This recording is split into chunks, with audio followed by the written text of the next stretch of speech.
Guys who have played this game at a high level, coached it at a high level, but never had a quarterback like this. That's Patrick Mahomes, winner of 8 straight playoff games, coming into this rematch with Josh Allen screen right. Here's the whole thing. 32-29, Patrick Mahomes to the Super Bowl for the 5th time.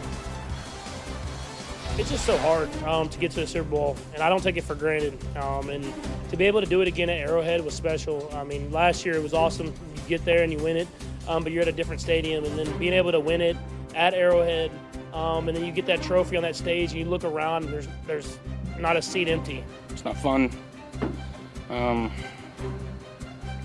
but to beat the champs, you gotta beat the champs, and we didn't do it tonight. Heart breaks for him, but there can only be one. We welcome in two men who know what it's like to be on this conference championship stage.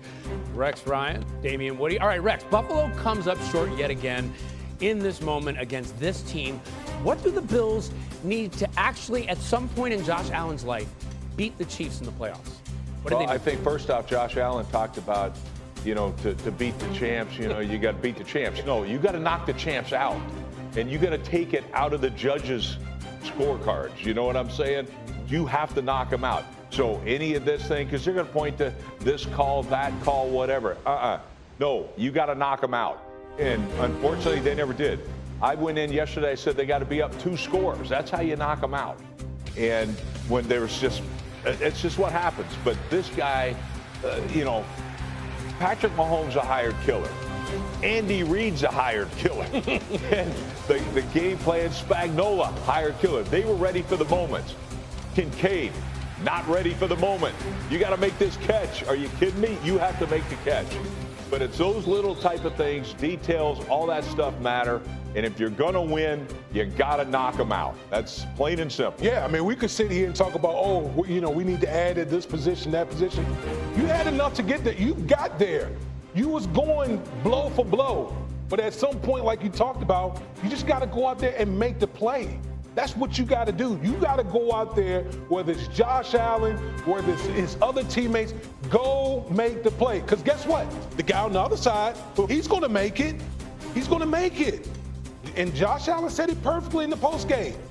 When you're facing the champs, you got to go beat the champs. You got to go make more plays than the champs. And so for me, we're going to reflect on all the plays that controversial, quote-unquote controversial plays that didn't happen. But ultimately, at the end of the day, number 15 wearing red made more plays. Yeah, 100%. And like I say, Steve Spagnuolo made a play. There's a coordinator right there that made a play at the end. And you know what? He said, if we're going down, no. We're going to go down, firing our gun. Yeah. And, I mean, that's this team. They've been there and done it. Yeah. The other team, quite honestly, 0-4, we know head-to-head. But they're 0-8 on the road in playoff games. Something has to change, and that has to be the mentality. Yeah, and it starts with beating this team at some point, and they know they can't keep it close like they did yesterday. Last 3 playoff losses by Buffalo to KC have been by an average of 4 points. Just not enough to get it done, and that's why they're going home. Thanks, guys. View after the conference championship game weekend. There's a lot of goings-on in the NFL. The hiring cycle is in full swing. Pete Carroll landed the gig. How about that? Shout out to Pete Carroll and the Las Vegas Raiders for getting that done. East-West Shrine game going on. So we got a lot to get into. So, Javante, without further ado. Number 3. Shedeur Sanders was at the East-West Shrine game practices down in Frisco this weekend. It was reported that the Tennessee Titans, the Cleveland Browns, and the New York Giants, the top 3 teams picking in the NFL draft, told him not to practice at the East-West Shrine Bowl this week.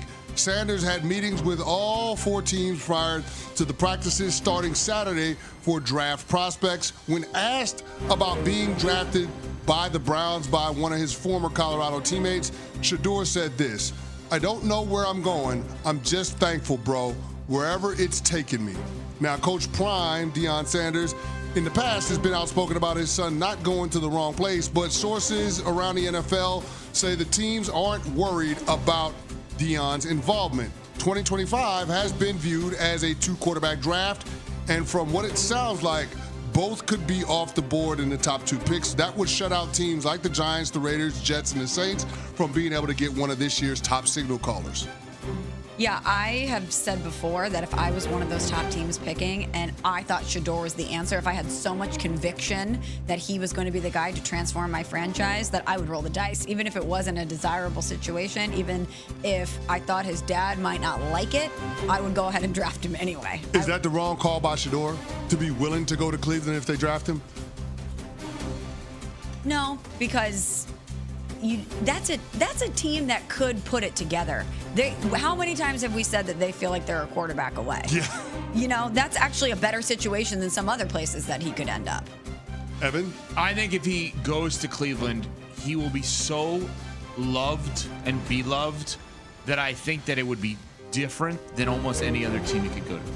Now, that doesn't mean it's the right football fit. I just think the Cleveland fan will fall in love with him within 2 seconds, and he will feel like he walks on water there because they are so desperate for the player and the person that he seemingly is. Yeah. And when I say the player, he's not spectacular.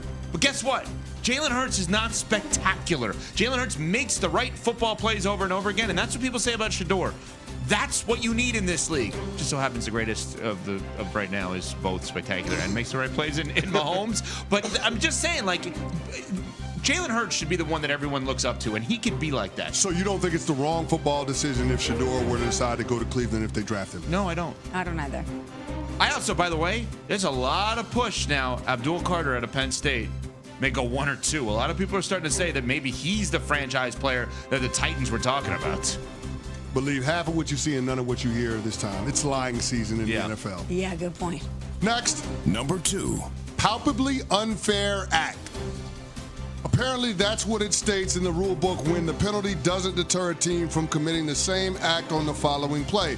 That's what we got early in the fourth quarter in the NFC Championship game with the Eagles on the 1-yard line. We had 4 straight second-and-goal plays before the Eagles punched in a touchdown on the brotherly shove. Earlier in the game, Washington got a stop on the tush push by timing the snap and going over the top. Philly used the hard count on the first 3 attempts early in the fourth quarter, and the refs warned Washington that a touchdown would be awarded if they continue to jump the snap.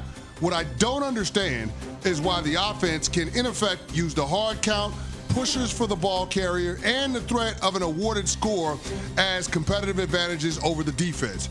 It's already hard enough in the NFL to stop people without the refs trying to literally give points away. If you don't want the defense to jump off sides, then stop hard counting. I reject the idea of threatening the defense with awarding points to make it easier for the offense to score a touchdown. It's a ridiculous premise. The NFL has got it all wrong when it comes to this. The hard count is designed to get defenses to jump off sides. The refs and the rest of the league can't be upset when the defense jumps offside because the offense is using a hard count. It makes no sense. Yeah, we don't want to be living in a world where they go half the distance for 5 straight plays. I get it. I understand it. But the hard count is designed to make defenses jump. And Jalen Hurts is great at being able to utilize hard count.